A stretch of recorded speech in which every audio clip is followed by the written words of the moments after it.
తను విన్నదాన్ని విశ్వసించాడు. విశ్వసించాడు కాబట్టే వెంబడించగలిగాడు. సహోదరి సహోదరులు, ఆనాడు మొదటిగా గొర్రెల కాపరులు చేసింది ఏంటో తెలుసా?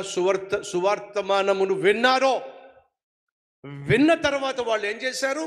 విశ్వసించారు. నువ్వు వింటే సరిపోదు, విశ్వసించాలి. నేను విశ్వసిస్తున్నాను అని చెప్పి నువ్వు అన్నావు కదా, చేయి చూపించావు కదా, మరి క్రియల్లో పెట్టగలవా? ఏమిటి నువ్వు పెట్టాల్సింది? క్రియ. క్రీస్తు ఒకవేళ నీ కోసమే జన్మించాడు, నిన్ను రక్షించడానికే భూమి మీద ఉదయించాడు. నీ పాపాలు ఆయన క్షమించగలడు, నిన్ను ఒక నూతన వ్యక్తిగా మార్చగలడు.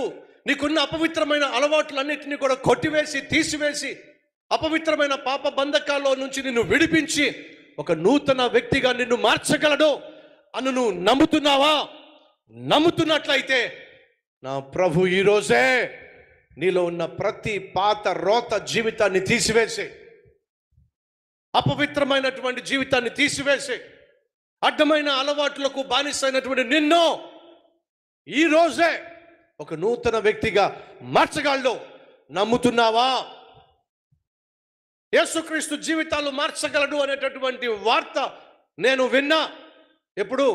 12 సంవత్సరాల చిన్న వయసులో. అప్పటికి